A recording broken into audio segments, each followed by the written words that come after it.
అందరికీ వందనాలు. Praise the lord. ఇవాళ యూత్ సండే జరగబోతున్నాము. ముఖ్యంగా మన మధ్యలో మనకి ఫస్ట్ పాస్టర్ అంకుల్ వచ్చి స్టార్టింగ్ ప్రేయర్ చేయాలని కోరుకుంటున్నాము.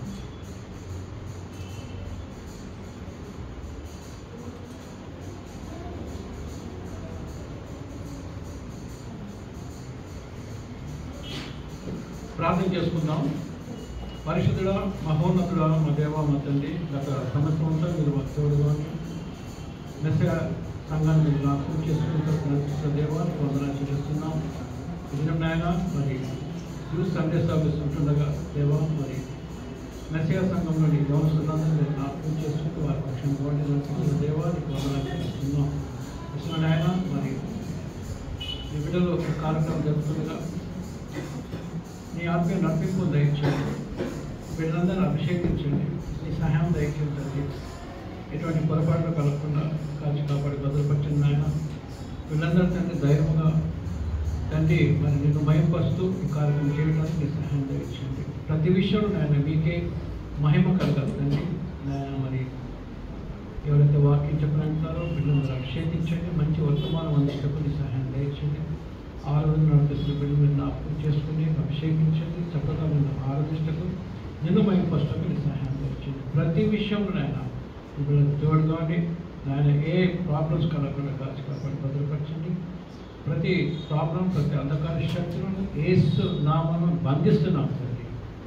నాయన మరి మీరే ఆయన మీ ఆత్మ చేత నడిపించి వీళ్ళకి తోడుగాని నడిపించి మీరు మహిమ పొందగలని మా రక్షకుడిని యేసుక్రీస్తు నామమున అడుగుచున్నాము తండ్రి.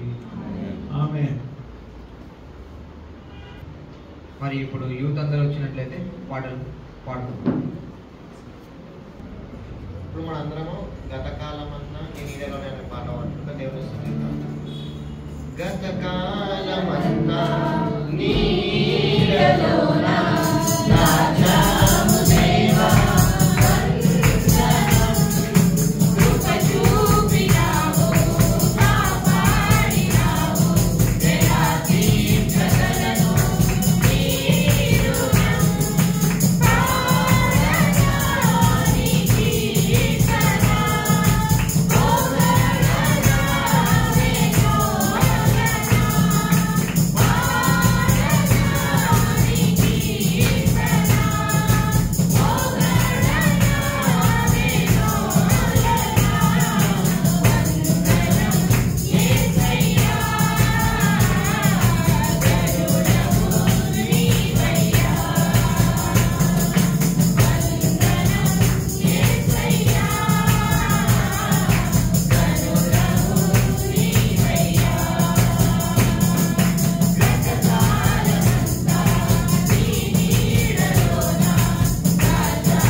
మేలు చేయగా నీవు ఉండలేవా అని పాట పాడుకుంటా దేవుని స్తుతిద్దాం.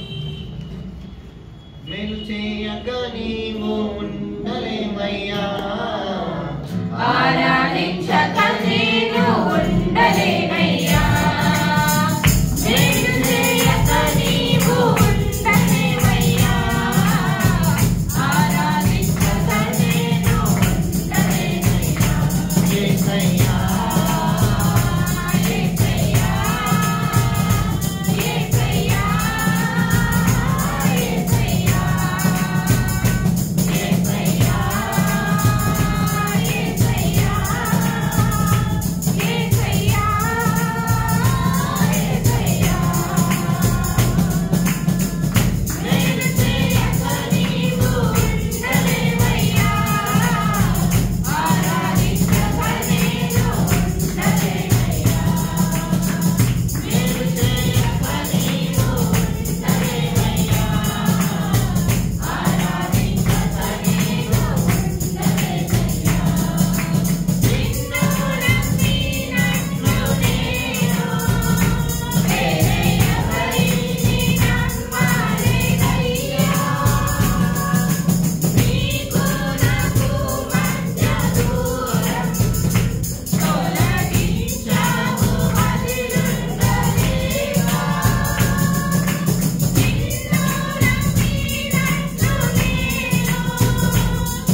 నీతో నడుతుమో నిన్నే కొలుతుమో అనే పాట పాడుకుంటూ దేవుని స్తుతిద్దాం.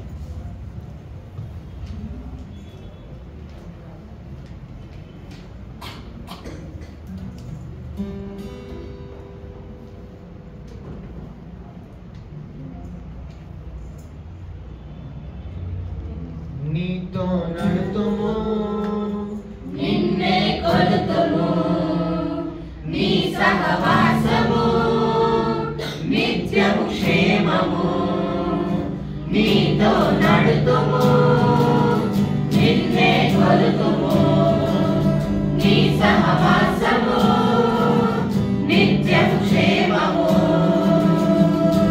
ఓ యేసయ్యా మా రక్షకా నీవే మాకు తోడుగా మా నడవడిలో మా శ్రమలలో నీవే మాకు నీడగా దేవా మా సర్వశక్తియో దేవా మా స్తోత్రానిదిగో దేవా మా సర్వస్వము నీకే దేవా నీ సన్నిధిలోన దేవా నీ దీవెనలెన్నో దేవా పొందెదమో దినదినమో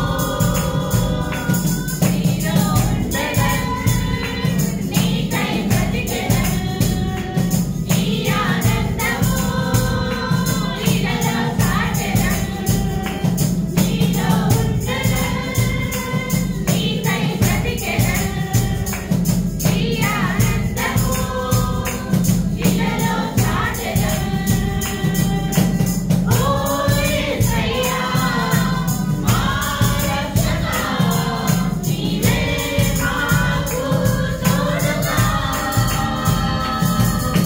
మా నడవడిలో మా శ్రమలలో నీవే మాకు నీడగా దేవా సర్వశక్తియో దేవా స్తోత్రానిదిగో దేవా మా సర్వస్వము నీవే దేవా సన్నిధిలోన దేవా నీ దీవెనలెన్నో దేవా పొందెదమో దినదినమో మా సర్వశక్తియో దేవా మా స్తోత్రానిదిగో దేవా మా సర్వస్వము నీకే దేవా నీ సన్నిధిలోన దేవా నీ దీవెనలెన్నో దేవా పొందెదమో దినదినమో దేవా మా కరుణలు ఇవిగో దేవా మా స్తోత్రాలివిగో దేవా మా సర్వస్వము నీకే దేవా నీ సన్నిధిలోన దేవా నీ దీవెనలెన్నో దేవా పొందెదమో దినదినమో దేవా మా కరుణలు ఇవిగో దేవా మా స్తోత్రాలివిగో దేవా మా సర్వస్వము నీకే దేవా నీ సన్నిధిలోన దేవా నీ దీవెనలెన్నో దేవా పొందెదమో దినదినమో హల్లెలూయా హల్లెలూయా.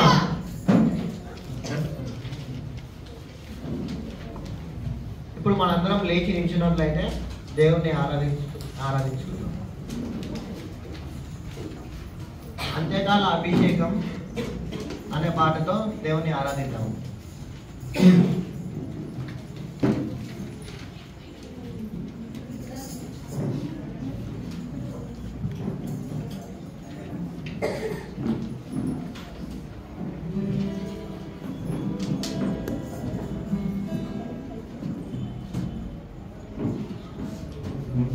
చిన్నపిల్లలు పెద్దలు అందరూ వాడాలి.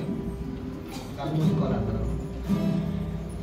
అంత్యకాల అభిషేకం సర్వజనుల కోసం కోటకాల దినములివి తండ్రి నీ ఆత్మతో నింపుగా అంత్యకాల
హల్లెలూయా హల్లెలూయా హల్లెలూయా హల్లెలూయా.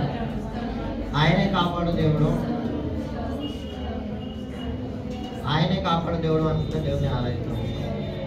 నీటి పైన నడిచెను గాలి సముద్రమును గర్జించెను, మృత్యుంజయుడై లేచెను, నాకు నిత్యము జీవించెను. నీటి పైన నడిచెను గాలి సముద్రమును గర్జించెను, మృత్యుంజయుడై లేచెను, నాకు నిత్యము జీవించెను. ఆయనే కాపాడు దేవుడు, ఆయనే నడిపించే దేవుడు, ఆయనే తోడయుండు దేవుడు, ఆయనే ఆయనే కాపాడు దేవుడు, ఆయనే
శిలువని గెలిచి వచ్చిన దేవుడు, మరణం గెలిచి వచ్చిన దేవుడు ప్రభు యేసు. స్తోత్రం స్తోత్రం స్తోత్రం ప్రభు.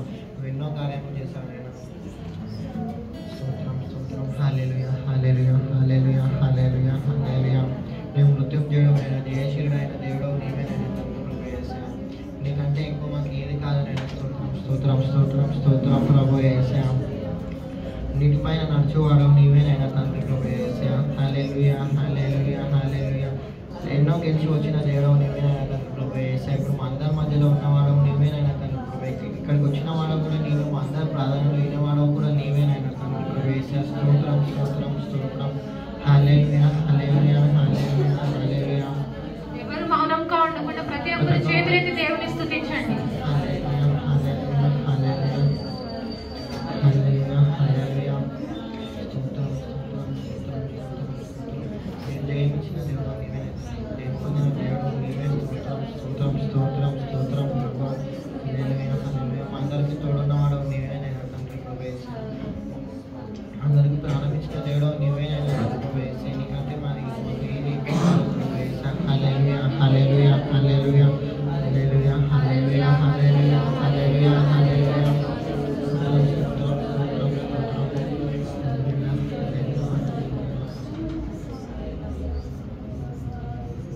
Every knee will bow, every tongue confess, Jesus is the Lord, Jesus is the Lord. Every eye will see the coming of the King. Jesus is the Lord, Jesus is the Lord. Every knee will bow, every tongue confess, Jesus is the Lord, Jesus is the Lord. Every eye will see the coming of the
the Lord. Jesus is the Lord.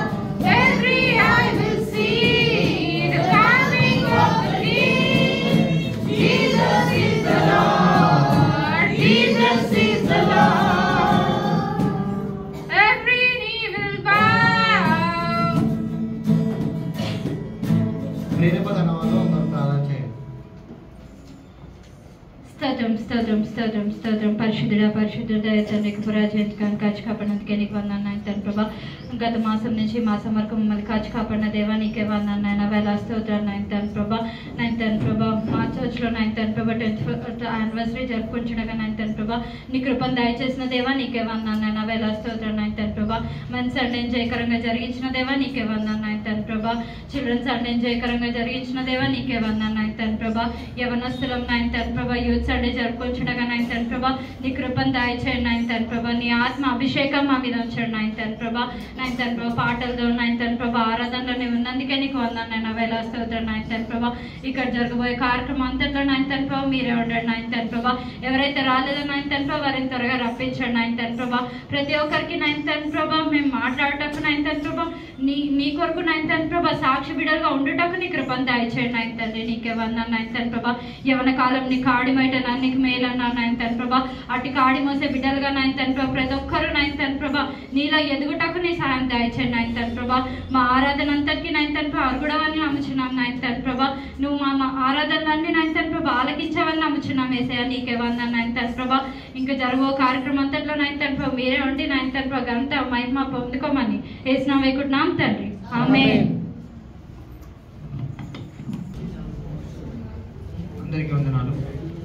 ఇప్పుడు మరి psalms reading మన మధ్యలో ఉన్న రాజేష్ వచ్చి చదవబోతున్నాడు. అందరు next పట్టలేట్లయితే Rajesh వచ్చి తెలుగులో psalms 19 చదవబోతున్నాడు.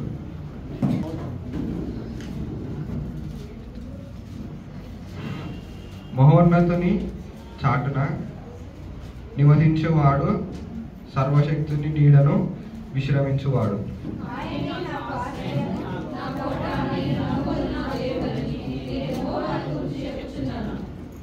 వేటగాని ఊరిలో నుండి ఆయన నన్ను విడిపించును, నాశనకరమైన తెగులు రాకుండా నన్ను రక్షించును.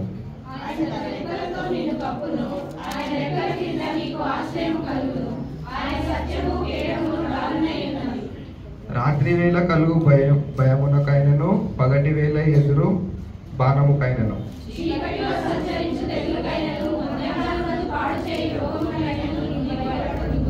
నీ ప్రక్కను 1000 మంది పడినను, నీ కుడి పక్కన 10,000 మంది కూలినను అపాయము నీ యొద్దకు రాదు.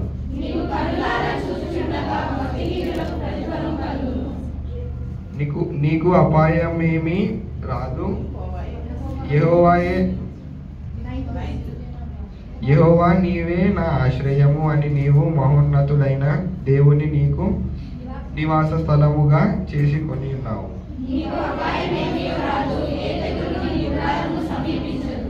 నీ మార్గములన్నిటిలో నిన్ను కాపాడుటకు ఆయన నిన్ను గూర్చి తన దాతలకు ఆజ్ఞాపించును.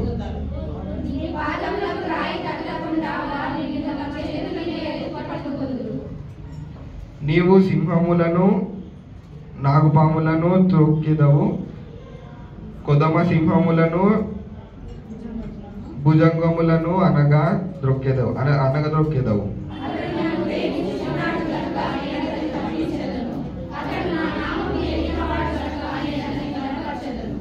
అతడు నాకు మొర్ర పెట్టగా నేను అతని ఉత్తరమిచ్చెదను. శ్రమలో నేను అతనికి తోడై ఉండెను. అతన్ని విడిపించి అతన్ని గొప్ప చేసేదను.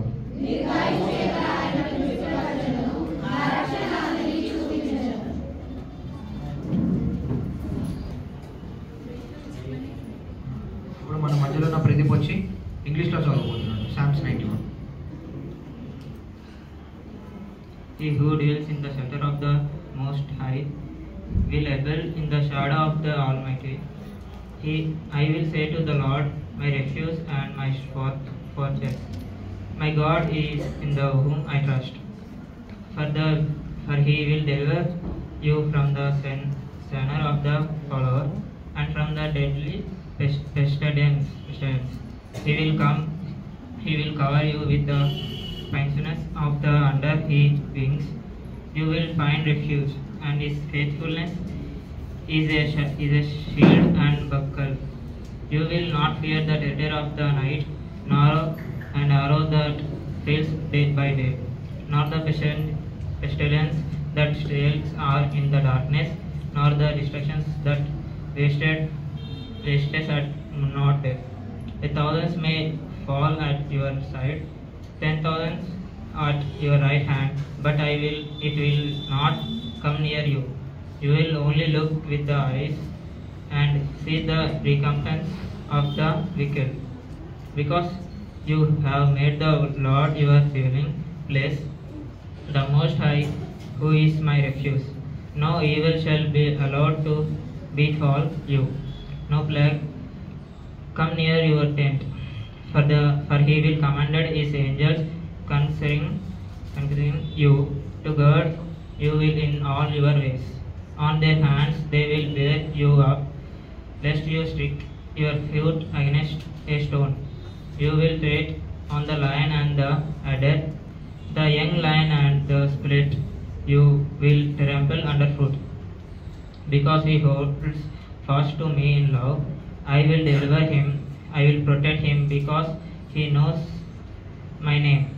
When he calls to me, I will answer him, I will be with him in trouble, I will rescue him and honor him.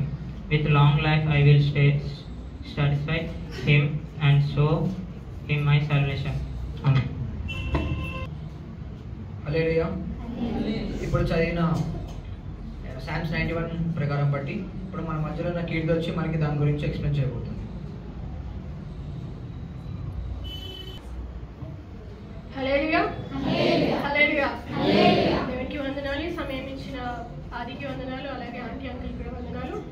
ఒక చిన్న ప్రార్థన చేసుకుని వాక్యంలోకి వెళ్దాం. పరిశుద్ధుడా పరిశుద్ధుడా పరిశుద్ధుడా మహోన్నతుడా కృపగల రాజా దయగల తండ్రి, నీ ఘనమైన స్తుతులు స్తోత్రాలు వందనాలు యేసయ్యా. ఈ సమయం నాకై వందనాలు యేసయ్యా. ప్రభా నీ కీర్తనను ప్రభ ధ్యానిస్తుండగా నీ జ్ఞానం దయచేసి నీవే నా ద్వారా మాట్లాడడం వేడుకుంటున్నావు యేసయ్యా.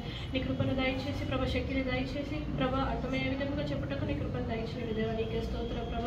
ఈ వాక్యమును బట్టి ప్రభ నేను గణపరిచే విధంగా నిలబెట్టినందుకు వందనాలు స్తోత్రాలు చెల్లించుకుంటూ యూత్ సండే సర్వీస్ మొత్తం ప్రభ నీ చేతులకు అప్పగిస్తూ ప్రార్థిస్తున్నాం తండ్రి. ఆమేన్. సార్ మళ్ళీ ఒకసారి హల్లెలూయా చెప్తాం. హల్లెలూయా. దేవునికి వందనాలు. ఈరోజు నా సామ్స్ ఎక్స్ప్లెనేషన్ సామ్స్ 91. సామ్స్ 91 కి ఒక స్పెషల్ నేమ్ ఉంది. ఎవరికైనా తెలుసా? సామ్స్ 91 కి ఒక నేమ్ ఉంది. ఓకే, సామ్స్ 91 కి ద సామ్స్ ఆఫ్ ప్రొటెక్షన్. ఈ కీర్తన మొత్తం ఏముంటుందంటే కాపుదల, దేవుడు ఎలా మనకు ఆశ్రయం ఉన్నాడు, ఎలా కాపుదల దయచేస్తున్నాడు, ఎలా ఆయన కృపను మన పట్ల ఉంచుతున్నాడో. సో దాన్ని బట్టి సామ్స్ 91 అనే సామ్స్ కి ఒక షార్ట్ టైటిల్, అంటే ఒక హెడ్డింగ్ లాగా ఏముందంటే ద సామ్స్ ఆఫ్ ప్రొటెక్షన్, రక్షణ కీర్తన.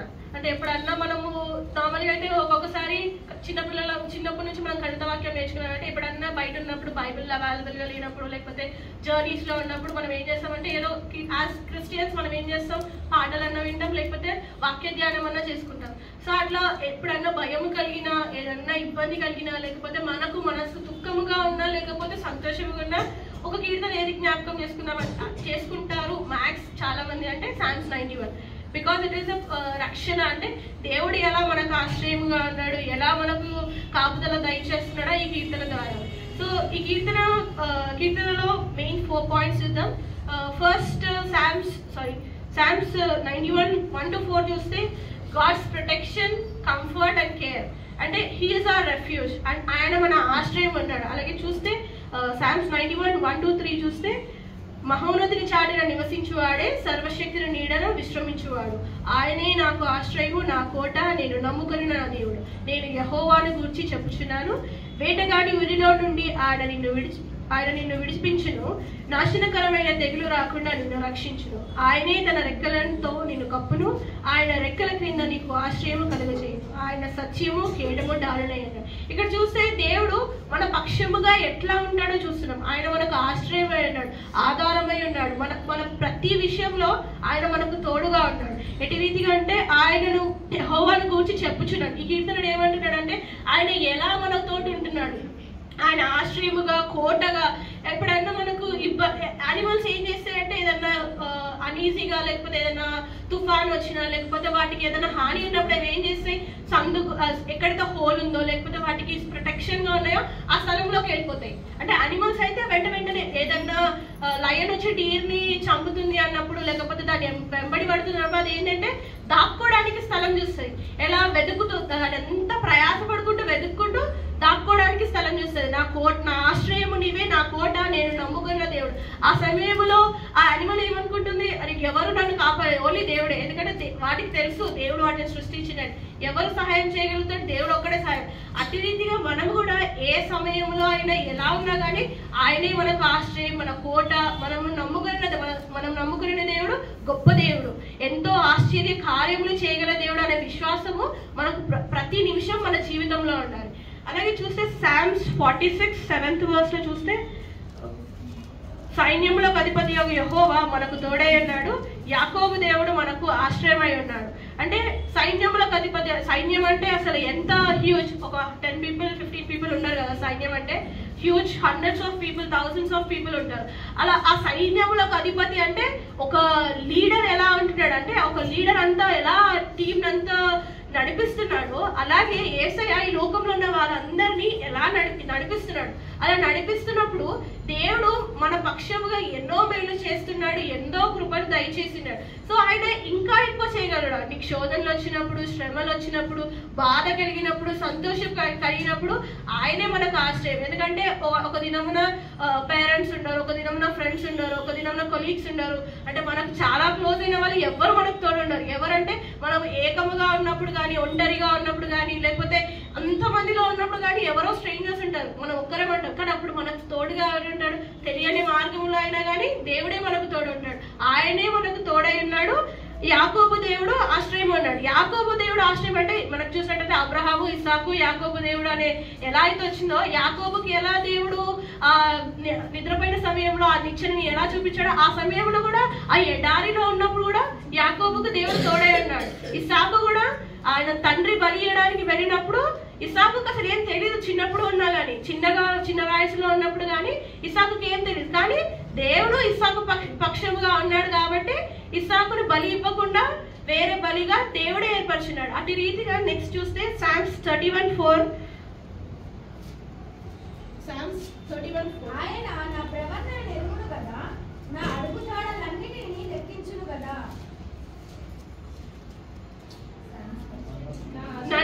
నీవే నన్ను చిక్కుకున్నట్టుగా శత్రువుగా రహస్యముగా ఒట్టిన వదల నుంచి నన్ను తప్పించుము. ఇక్కడ చూస్తే వేటగాని ఊరిలో నుండి ఆయన నన్ను విడిపించును, నాశనకరమైన తెగులు రాకుండా. 3rd verse చూస్తే సో ఎన్ని శ్రమలు అంటే శత్రువులు ఏం చేస్తారు అసలు మనకు తెలియదు. ఆపోజిట్ పీపుల్ ఎలా అంటే మనకు ఆపోజిట్ గా చాలా వ్యతిరేకంగా ఉన్న వాళ్ళు ఏం చేస్తారు, వాళ్ళు ఎన్నో ఎట్లా అంటే వాళ్ళు మొత్తం ప్లాన్ చేస్తారు టు డిస్ట్రాయర్స్. అంటే ఒక దేవునిలో నడిచే బిడ్డలనైనా లేకపోతే ఆఫీస్ ప్లేస్, స్కూల్ ప్లేస్, ఎలా అయినా కానీ ఏం చేస్తారు వాళ్ళు, ఒకవేళ మనకు నచ్చకపోయినా మన ప్రవర్తన లేకపోతే మనం మంచిగా ఉన్నా లేకపోతే వారికి నచ్చకపోతే వాళ్ళు ఏం చేస్తారు, ఏదో ఒక ప్రాబ్లం తేవాలని శత్రువులు రహస్యముగా వడ్డిన వల నుండి నిన్ను తప్పించును, నా ఆత్మను నీ చేతికి అప్పగించేదను. అంటే ఈ కీర్తనకారుడు ఏం చెప్తున్నాడంటే అలా శత్రువు ఎలా వల వడ్డినా కానీ దేవుడు మన పక్షంగా ఉన్నాడు కాబట్టి వాటన్నింటిని తొలగించి మనకు భద్రత దయచేస్తున్నాడు. అటు రీతిగా ఏంటి మనం అలా వచ్చినప్పుడు మనం ఏం చేసుకోవాలి, దేవుని వాక్యం జ్ఞాపకం చేసుకోవాలి. దేవా నీవు నాకు తోడున్నావు, నీవు నాకు తోడుండి ఆ శోధనలో పడకుండా, ఆ గుంతలో పడకుండా, ఆ ఇబ్బందుల్లో నేను వెళ్ళకుండా నీవు నాకు తోడున్నావు. దేవా నీకు వందనాలనే కృతజ్ఞత జీవితం మనకు ఉండాలి. అండ్ నెక్స్ట్ రెక్కల చాటున 4th verse లో చూస్తే తన రెక్కలతో నిన్ను కప్పును, ఆయన రెక్కల క్రింద నీకు ఆశ్రయం కలుగును, ఆయన సత్యము కేడమును డాలునై ఉన్నది. Psalms 17:8.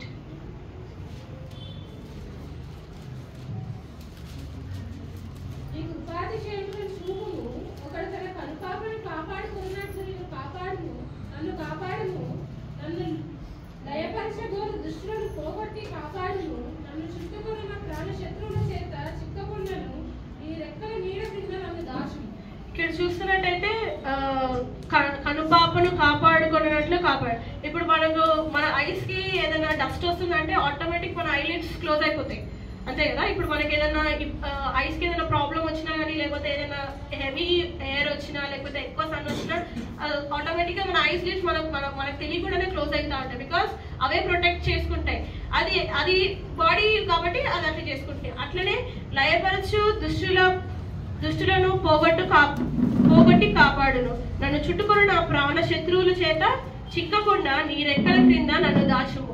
ఎలా అంటే మనకు తెలియకుండా ఎన్నో శోధనలు వస్తాయి. అసలు కొన్ని అయితే అసలు మనకు తెలియదు, ఆ శోధన నీ చుట్టుపక్కల ఉంది కూడా నీకు అసలు అంటే దాని గురించి అసలు మనకి ఏం తెలియదు, కానీ ఆ శోధన ఉంటుంది. కానీ నీవు దేవుడిలో ఉన్నప్పుడు ఆ శోధన అనేది కూడా నీకు తెలియకుండా ఆ శోధన వస్తుంది, మళ్ళీ వెళ్ళిపోతుంది, మళ్ళీ సంతోషం కూడా వస్తుంది. నీకు తెలియకుండానే ప్రతిదీ జరిగిపోతుంది. ఎలా అంటే దేవుడిలో ఉన్నప్పుడే, దేవుడికి మన ఆత్మను అప్పగించుకున్నప్పుడు, దేవుడికి మన హృదయం అప్పగించుకున్నప్పుడే అటు జీవితంలో మనం పొందగలుగుతాం. నెక్స్ట్ 36:7 చూస్తే, నీ కృప ఎంత అమూల్యమైనది, నరులు నీ రెక్కల నీడను ఆశ్రయించున్నారు, నన్ను కరుణింపుము దేవా, నేను నీ శరణు జొచ్చి ఉన్నాను, ఆపదలు తొలగిపోవు వరకు నీ రెక్కల నీడను శరణు జొచ్చి ఉన్నాడు.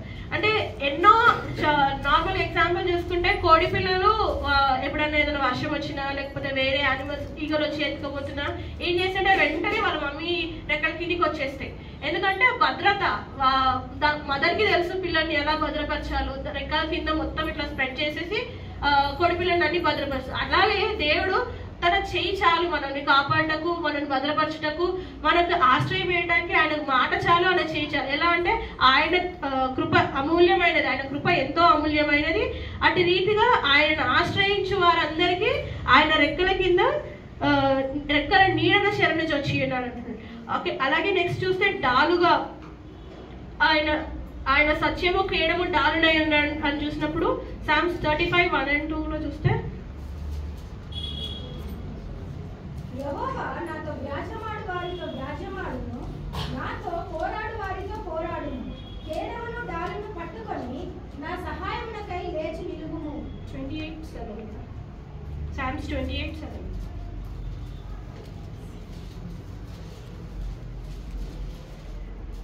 యెహోవా నా ఆశ్రయమా, నా కేడము, నా హృదయము ఆయన యందు నమ్మిక ఉంచెను కనుక నాకు సహాయము కలిగెను. సో ఇక్కడ చూస్తే డాలు అంటే అదొక ప్రొటెక్షన్, డాలు కేడము డాలు అంటే అదొక ప్రొటెక్షన్ అనమాట. ఎలా అంటే సహాయం చేయవారు ఏదైనా ప్రాబ్లం ఉన్నప్పుడు కొద్ది సమయం వరకే సహాయం చేయగలుగుతారు, ఫ్రెండ్స్ అయినా ఫ్యామిలీ అయినా ఎవరైనా. కానీ పీక్ లెవెల్ గా ఒకవేళ మెంటల్ స్ట్రెస్ ఉన్నప్పుడు, ఒకవేళ పర్టికులర్ పర్సన్ గా ఉన్నప్పుడు ఎవరు సహాయం చేయలేరు. ఎందుకంటే నీకు నువ్వే దేవుని దగ్గర ఏ ప్రాబ్లమ్ మోకాలండి కొంగి చెప్పినప్పుడే నీకు సహాయం వస్తుంది. కానీ దేవా నాకు సహాయం చేయి అని చెప్పేసి ఎవరి మీద ఆధారపడితే మనకి ఎప్పుడు సహాయం రాదు. నీకు నువ్వు ఒక క్రిస్టియన్ గా మనం ఏం చేయాలంటే, దేవా సహాయం కావాలంటే మనం మోకాలుండి దేవుని సన్నిధిలోనే అడగాలి. దేవుడు వ్యక్తిగతంగా అయినా ఎలాగైనా కానీ, దేవా నాకు ఈ సహాయం ఉంది అని దేవుడిని ఒక్కరిని అడగగలం, కానీ ఎవరిని అడగలేము, ఎవరిని ఆశ్రయించలేము. ఎందుకంటే ఆయనే మన పక్షంగా వ్యాజ్యమాడువాడు. ఎట్టి ప్రాబ్లం అయినా, ఎంత డిస్టెన్స్ ఎంత ఉన్నా కానీ ఆయన ఒక్కడే మన పక్షంగా వ్యాజ్యమాడుతాడు. ఎందుకంటే ప్రతి దాని కొరకు ఆయననే నిలబడతాడు మన కొరకు. మన జీవితంలో ఎలా ఉన్నా కానీ ఆయన ఒక్కడే మన కొరకు నిలబడుతాడు. యాజ్ పేరెంట్స్ ఎవరు నిలబడరు. ఒక సిచ్యువేషన్ వచ్చినప్పుడు పేరెంట్స్ నిలబడరు, ఫ్రెండ్స్ నిలబడరు, ఫ్యామిలీ నిలబడరు, ఎవ్వరూ నిలబడరు, దేవుడు ఒక్కరే నిలబడతాడు. అండ్ సామ్స్ 91:7 చూస్తే, నీ ప్రక్కన 1000 మంది పడినను, నీ కుడి పక్కన 10,000 మంది కూలినను, అపాయము నీ యొద్దకు రాదు. అంటే అపాయము ఎలా వస్తుందో కూడా దేవుడు చెప్తున్నాడు. పక్కన 1000 మంది పడినను, కుడి పక్కన 10,000 మంది పడినను, ఏ అపాయము నీకు రాదు. అంటే సామ్స్ 23:4 చూస్తే, ఏ అపాయంలోకి భయపడను, నీవు నాకు తోడైందు, నీ దొడ్డుకరయ్య నీ దండములను ఆదరించను అన్నట్టు ఆల్రెడీ దేవుడు ఎక్స్ప్లెనేషన్ ఇచ్చేసిండు. ఎందుకంటే ఏ అపాయంలోకి భయపడకూడదు. ఎందుకంటే ఆయన దొడ్డు కర్ర, ఆయన కర్ర మన పక్షం. కాపరి దగ్గర ఎలా కర్ర ఉండి గొర్రెలను అన్నింటినీ కాపాడుతున్నాడో, ఆయన మన పక్షముగా ఉండి ఆ అపాయం ఏమీ రాకుండా, రాత్రి వేళ భయముకైనను పగటి వేళ వారంలోకైనను అని వాక్యంలో ఉన్నట్టు, ఇక్కడ చూస్తే అపాయం ఏమీ రాకుండా కుడి ప్రక్కన 10,000 మంది కూలిన ఎలా ఉన్నా కానీ ఆయన ఏ అపాయం కూడా నీ దరికి చేరకుండా చూస్తున్నాడు. నెక్స్ట్ సామ్స్ 91:10 చదివితే, నీకు అపాయం ఏమీ రాదు, ఏ తెగులును నీ గుడారము సమీపించదు. ఏ తెగులు నీ గుడారము సమీపించదు. యాజ్ క్రిస్టియన్స్ అయితే మనకు ప్రాబ్లమ్స్ ఉండవా? ఫ్యామిలీస్లో ప్రాబ్లమ్స్ ఉండవా? క్రిస్టియన్స్ అని చెప్పేసి మనకి ఏముండవు, దేవుడు నమ్ముకున్న బిడ్డలు కదా, వాళ్ళకి ఏం ప్రాబ్లమ్స్ ఉంటాయి అనుకుంటామా? కాదు. కానీ దేవుని బిడ్డలకి ఎన్నో శ్రమలు వచ్చినా దేవుని ఆశ్రయిస్తాం కాబట్టి ఆ శ్రమ అనేది మనకు తెలియదు. ఆ శ్రమ ఉన్నా కానీ ఏం కాదు, దేవుడు చూసుకుంటాడులే అనే మన నమ్మకం. అదే వేరే వాళ్ళైతే శ్రమ ఉంది, బాధ ఉంది, తెగులు ఉంది అని చెప్పి ఇబ్బంది పడతారేమో, కానీ మనకు ఆధారం ఏముంది? ఏసై ఉంటాడు, ఏసై చూసుకుంటాడులే అనే ప్రార్థన చేసి మనం వదిలేస్తాం. అసలు కొన్ని సిచ్యువేషన్స్ లో అయితే దేవా ఇవే చూసుకోవాలని చెప్పి మళ్ళీ దాని గుర్తు కూడా చేసుకోం మనం. ఇక్కడ అలాగే సామ్స్ 37 చాప్టర్ 39-40 చూస్తే, యెహోవాయే నీతిమంతులకు రక్షణ దారము, బాధ కలుగునప్పుడు ఆయనే వారికి ఆశ్రయదుర్గము. యెహోవా వారికి సహాయుడై వారిని రక్షించును. వారు యెహోవా శరణుజొచ్చి ఉన్నారు కనుక ఆయన భక్తిహీనుల చేతిలో నుండి వారిని విడిపించి రక్షించును. ఇక్కడ చూస్తే నీతిమంతులకు రక్షణ ఆధారం ఎవరై ఉన్నారు? మన యేసయ్య ఉన్నారు. సో మనము ఆయన బిడ్డలుగా ఉన్నప్పుడు, ఆయన పక్షముగా ఉన్నప్పుడు మనము నీతిమంతులుగానే ఉండాలి. నీతిమంతులుగా ఉన్నప్పుడే బాధలు ఉన్నప్పుడు ఆయన ఆశ్రయం దయచేస్తాడు, దుర్గముగా మన పక్షముగా అంటాడు, కోటగా మనల్ని ఆదరిస్తాడు.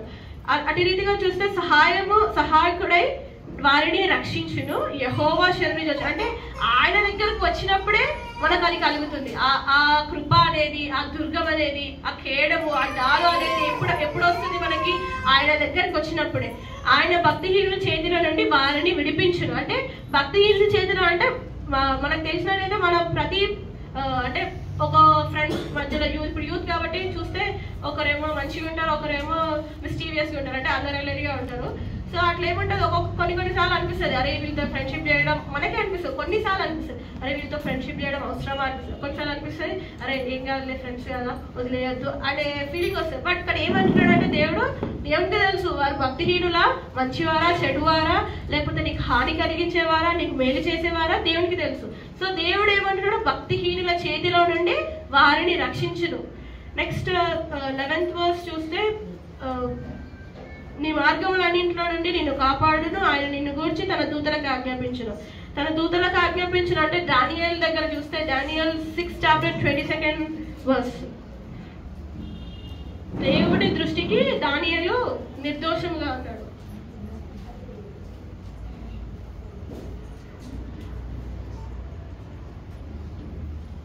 Daniel 6:22.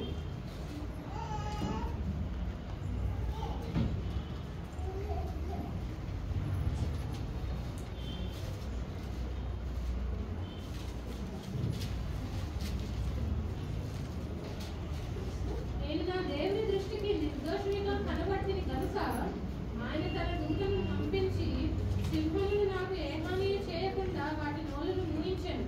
రాజా నీ దృష్టికి నేను నేరము చేసిన వాడు కాను కదా అని.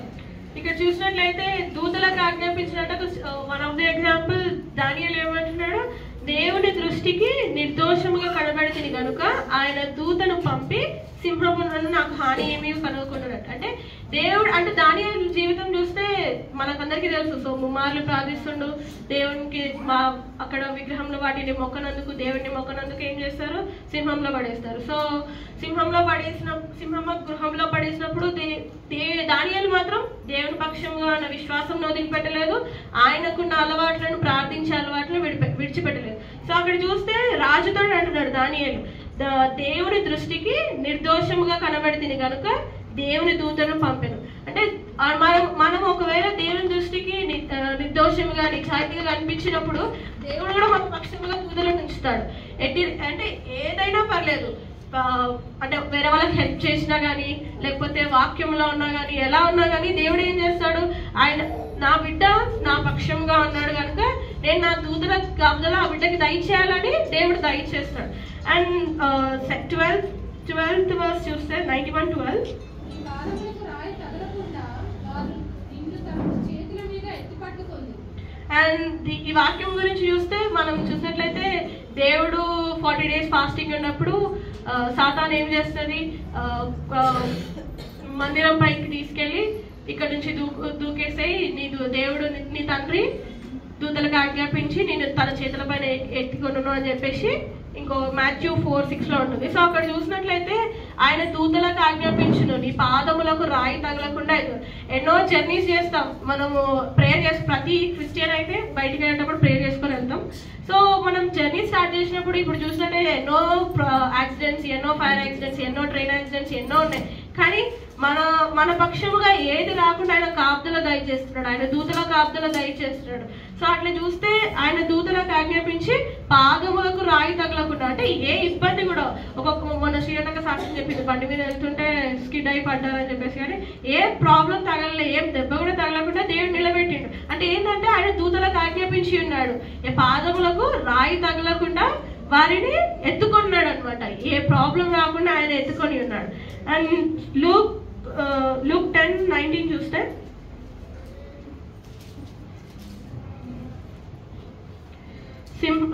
ఇదిగో పాములను తేడను త్రొకటకును శత్రువు బలవంతుడి మీదని మీకు అధికారం అనుగ్రహిస్తున్నాను, ఏదియు మీకు ఎంత మాత్రమో హాని చేయదు. అది ఎక్స్ప్లెనేషన్ చూస్తే సింహంలోనూ నాగపాములను త్రొక్కెదవు, కొదవ సింహంలోనూ భుజంగంలోనూ అడుగు త్రొక్కెదు. అంటే మనకు అధికారం ఇస్తున్నాడు. అంటే అంత పెద్ద ప్రాబ్లమ్స్ వచ్చినా కానీ మనకి ఏమి ఇస్తున్నాడు, దేవుడు శక్తిని ఇస్తాడు. సింహం అంటే చిన్నది కాదు, ఒక చిన్న ర్యాట్ అంత సైజ్ కాదు కదా సింహం అంటే, చాలా పెద్దది. అసలు వి కాంట్ ఈవెన్ కిలోమీటర్స్ దూరం ఉన్నా కానీ మనం చూడలేము, అసలు ఉండలేము కూడా. సో అట్లాంటి ప్రాబ్లమ్స్ ఉన్న నాగుపాములను త్రొక్కెదు. అంటే స్నేక్స్ చాలా పాయిజనస్ ఉంటాయి. సో అది ఎంత స్పీడ్ వస్తే కూడా అసలు మనం చూడలేము. సో అట్లాంటి ప్రాబ్లమ్స్ ఉన్నా, అట్లాంటి అంత బిగ్ ఉన్నా, లేకపోతే అంత ఫాస్ట్ ఉన్నా కానీ ఏం చేస్తున్నాడు, ఆయన మనకు అధికారం ఇస్తా అన్నాడు. వాటిని అడగదలకు వాటి అన్నిటినీ అధికారం ఇస్తా అన్నాడు. సో ఎట్లా అంటే ఆయన పక్షముగా ఉన్నప్పుడు ఆయన ప్రతిదీ మనకు అధికారం ఇవ్వగలేసే. ఎందుకంటే పాట చూస్తే అధికారంతో వేసే, ఆయనే కాపాడు దేవుడు, ఆయనే నడిపించు దేవుడు, ఆయనే తోడైండు దేవుడు, ఆయనే అధికారం ఉన్న వేసే, ఆయనే రాజ్యం ఏలుటకు వేసే, ఆయనే న్యాయాధిపతి అయిన వేసే. సో ఈ పాట చూస్తే ఆయననే మనకు అధికారం దయచేయగలవాడు. ఏ ప్రాబ్లం ఉన్నా ఏదున్నా కానీ దేవుడే మనకు అధికారం దయచేయగలవాడు. And 1 Samuel 2nd chapter 30 verse చూస్తే,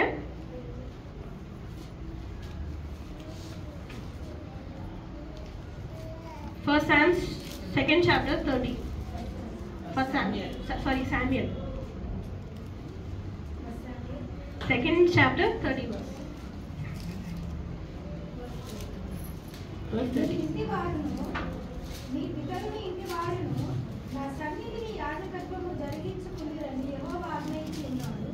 ఇప్పుడు అది నా మనసులోకి కేవలం ప్రతికూలమాయనని ఇశ్రాయేలీయుల దేవుడైన యెహోవా సెలవిచ్చుచున్నాడు. కావున యెహోవా వాక్కు ఏదనగా, నన్ను గణపరిచి వారిని నేను గణపరచుదును, నన్ను తృణీకరించు వారిని తృణీకరించుమను.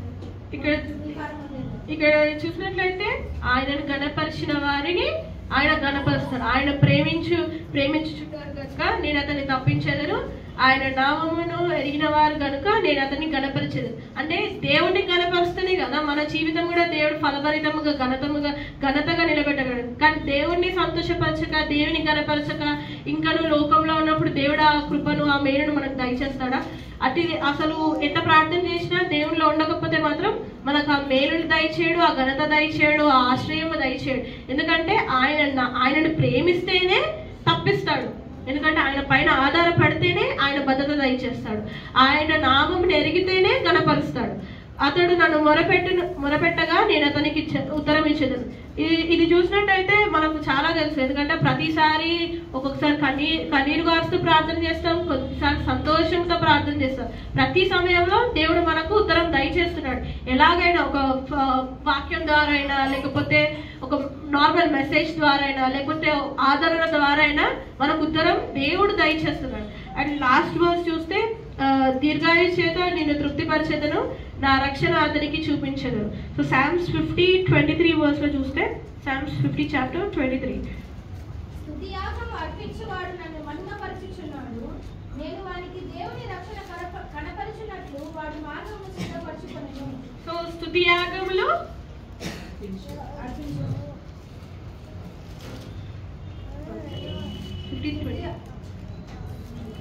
స్తుతియాగం అర్పించువాడు నన్ను మహిమపరచుచున్నాడు, నేను వానికి దేవుని రక్షణ కనపరిచినట్లు వాడు మార్గమును సిద్ధపరచుకొనెను. సో మార్గం ఎలా సిద్ధపరచుకుంటున్నాం? మనది మనం మార్గం సిద్ధపరిచిన దేవుడికి స్తుతియాగం కలిగిన జీవితం కలిగి ఉంటేనే అది సరి అయినదిగా నిలబడుతుంది. అంటే మన శ్రమలు, మన ఆలోచనలు, మన నడవడిక ఉన్నప్పుడు దేవుడిలో మనం నడవలేము. దేవుడిని అడిగితేనే దేవుని నడవడికను నడవగలుగుతాం. సో ఈ సామ్స్ ఆఫ్ ప్రొటెక్షన్ లో చూస్తే 4 పాయింట్స్ అన్నా కదా. సో 1 and 4 లో God's protection, comfort and refuge. And 5, 6 లో చూస్తే the results of protection and care. So 1 to 4 లో ఏమో దేవుడు ఎలా ప్రొటెక్ట్ చేస్తున్నాడు, ఎలా కంఫర్ట్ చేస్తున్నాడు, ఎలా ఆశ్రయం ఉన్నాడో చెప్తుంది. సో 5 and 6 లో the protection, the results of protection and care అంటే దాని ఉత్తరం అన్నమాట. సో నెక్స్ట్ 7 to 13 వర్సెస్ చూస్తే the assurance for believers and protection by angels అంటే దూతల కాపుదల దయచేస్తున్నాడు. ఒక నమ్మకం ఎట్లా అంటే విశ్వాసులకు ఒక నమ్మకమును ఈ వాక్యం ద్వారా దయచేస్తాడు. 4th పాయింట్ చూస్తే 14 to 16 God's promises and blessing all over the one who loves us. అంటే దేవుణ్ణి ప్రేమించే వారికి, దేవుణ్ణి గణపరచే వారికి ఆయన వాగ్దానములు, ఆయన బ్లెస్సింగ్స్, దీర్ఘాయువు చేత అతని తృప్తిపరచదు, నా రక్షణ అతనికి చూపిదని. అంటే లాస్ట్ ఏముందంటే రక్షణ ఎలా చూపిస్తాడంటే దీర్ఘాయు చేత తృప్తిపరుస్తాం. ఆయన ఎందు నమ్మిక ఉంచి ఆయనలో నడిచినప్పుడు, ఆయననే ఆశ్రయంగా మనం నిలబెట్టుకున్నప్పుడు, మొదటిగా ఏది ఉన్నా కానీ మొదటి స్థానం మన జీవితంలో దేవుడికి ఇచ్చినప్పుడే దేవుడు మనల్ని కనపరుస్తాడు. ఈ వాక్యం దేవుడు దీవించును గాక. Any mistakes sorry. Thank you for this opportunity. Hallelujah, hallelujah. పడుకున్న మాత్రమే హల్లెలూయా చెప్పండి. దాన్ని ఎవరు పడుకోలేరా? ఓకే, అయితే ఇప్పుడు గట్టిగా హల్లెలూయా మళ్ళీ ఒకసారి చెప్పండి. అది కీర్తికి ఒకసారి మళ్ళీ ఒకసారి హల్లెలూయా చెప్పండి. ఎందుకంటే చాలా చప్పటిగా చెప్పింది కదా, క్లాప్స్ వల్ల. క్లాప్స్ అయినా ఒకటి, హల్లెలూయా ఒకటి. హల్లెలూయా చెప్తే మీరు ఇంకా ఇంపార్టెంట్ వస్తుంది. సరే, ఒకసారి చప్పట్లు కొట్టండి మన కీర్తిలో. చెప్పిన ఎక్స్ప్రెషన్ బట్టి ఇప్పుడు మన మధ్యలో ఉన్న రీచల్ వచ్చి ఒక పాట పాడుతుంది కోరుకుంటున్నాం. ముందుగా మన మెస్సయ్య సంఘం అంతటికి 24th యానివర్సరీ విషెస్. సో ఈ సమయం ఇచ్చిన ఆంటీకి, అంకిల్కి, ఆదికి, మన సంఘం అందరికీ వందనాలు. సాంగ్ పాడుతున్నాను. जो हक ताला के परिधे में रहता ओ कादिर मुतलक के साए में, जो हक ताला के परिधे में रहता ओ कादिर मुतलक के साए में, सुकूनत करेगा, सुकूनत करेगा, सुकूनत करेगा, सुकूनत करेगा. जो हक ताला के परिधे में रहता, रात की है बस न दिन के होती, छू भी न पाए तुझको वो है करीब. रात की है बस न दिन के होती, छू भी न पाए तुझको वो है करीब. हर आफतों से छुड़ाने वाला, मुश्किल में साथ निभाने वाला. हर आफतों से छुड़ाने वाला, मुश्किल में साथ निभाने वाला. वो कायम रहेगा, वो कायम रहेगा, वो कायम रहेगा, वो कायम रहेगा. जो हक ताला के पर्दे में रहता, सयाद के फंदे से वो मोहलिक वफा से छुड़ाएगा. वो सयाद के फंदे से वो मोहलिक वफा से छुड़ाएगा. वो पंखों में अपने छुपाने वाला, हाथों से अपने बचाने वाला. पंखों में अपने छुपाने वाला, हाथों से बचाने वाला. तेरे संग रहेगा,